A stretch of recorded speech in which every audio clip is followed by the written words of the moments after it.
All her life, the only thing RadioActive's Morgen White knew about her biological father was his number, donor 893. Recently, they found each other through a genetic testing site, and she wondered if this stranger could become family.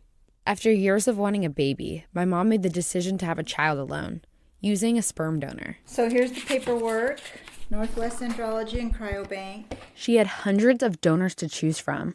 She wanted to choose a donor who would be open to meeting me when I was older, if I wanted to. She narrowed it down to donor 893. When I read 893's essays, that's kind of what did it. It's very thoughtful answers, and it was the type of thing that I could hand to you later on in life, even if you never met your donor, and still have you feel good about the fact that that's where half of you came from. As a little kid growing up in a single-parent household, I didn't understand why my family was different from everyone else's. So I remember you came home one time saying that somebody couldn't have a baby because she needed to have a man. I think you actually said a husband. And it blew my mind that you would come home with such a standard heteronormative view on the world. As I got older, the other kids would ask me why I didn't have a dad. I didn't feel like I was missing out on anything, but sometimes I made up stories to avoid their questions.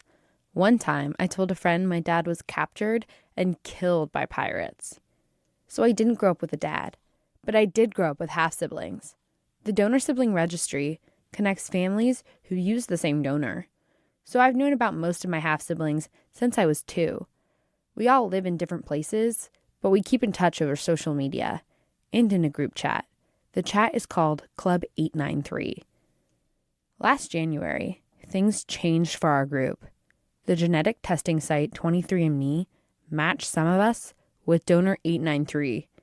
Casey Duncan, the mom of one of my half-brothers, remembers the day they found out. He got the email and he came and found me and he's like, look at this, what do I do? And we just stared at each other and were, what do you do? I don't know, what do we do? So it took us a while to figure out, do you answer him? Do we not answer him? And so then he went ahead and answered him. Technically, the sperm bank prohibits this kind of contact, but 23andMe let the cat out of the bag. Eventually, our whole group of half-siblings got connected with donor 893, who we now know as Ryan Johnson. A few months ago, Ryan asked all of us kids and our parents if we wanted to meet up in person. We said yes. Oh, God. Your heart's beating really fast. Yeah. Okay. Let's go. Okay. Hello. Hi. Morgen. I feel really weird about it. Meeting Ryan was a surreal experience. I'd been playing this moment out in my head for almost my whole life. I was afraid he wouldn't like me, or I wouldn't like him. But when I walked in, I saw a big guy with dark brown hair and blue eyes. He gave me a bear hug, and I felt an overwhelming sense of warmth and love. We played air hockey, and I realized we have the same goofy competitive streak. It was a better experience than I had ever imagined. I asked Ryan to read me the essay question answers he wrote 19 years ago, the ones that convinced my mom to choose him. And I said, children are the greatest gift any of us could receive and or give. I hope you cherish every moment, good or bad. Best wishes to you in your journey through life, and congratulations. I'm excited to continue a relationship with my bio dad and my new family. But that doesn't change the fact that I'm the person I am today because of my mom, the parent who raised me. For RadioActive, this is Morgen White.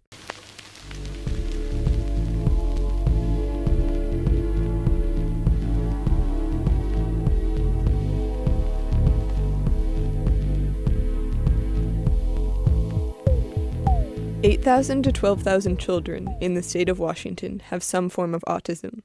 Current sophomore Saba Ali is one of them. Her sister, RadioActive's Huma Ali, reports on her family's journey to prepare Saba for the future. This is my little sister Saba.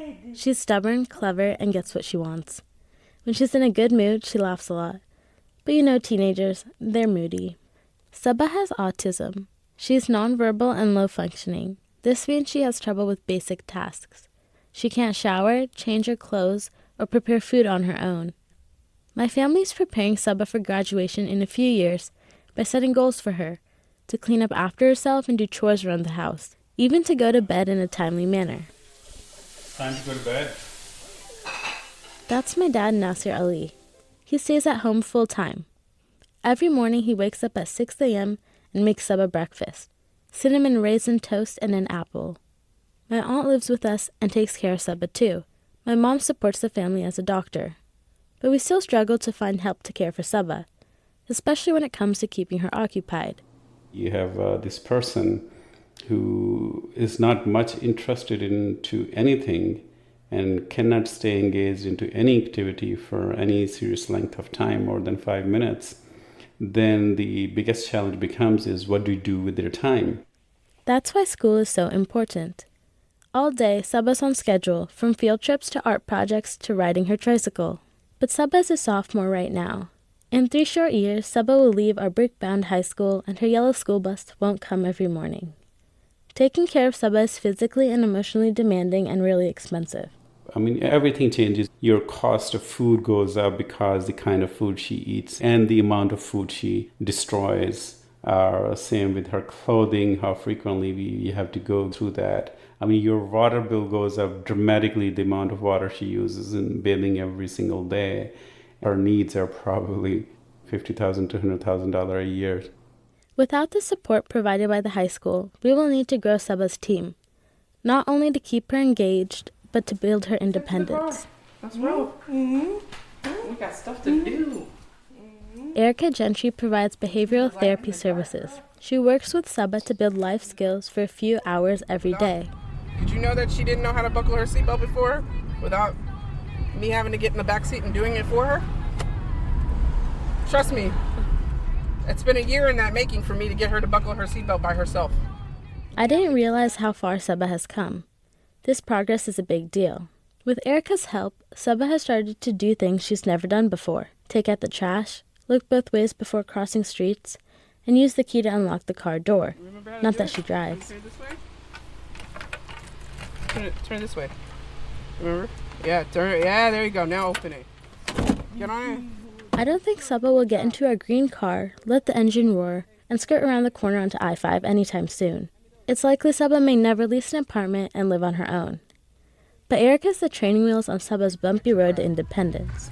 Think about it. It's like a wave, constant wave, big giant waves coming in all the time, crashing into the rocks. And you guys are the rocks and she's the wave. Sometimes you guys need a break. It's true, caring for a family member with autism is hard. But the journey of making Saba more independent will make things easier for the family. More importantly, it will give Saba a higher quality of life. If Saba is a wave, we'll be there when she reaches the shore. For RadioActive, the one and only Huma Ali.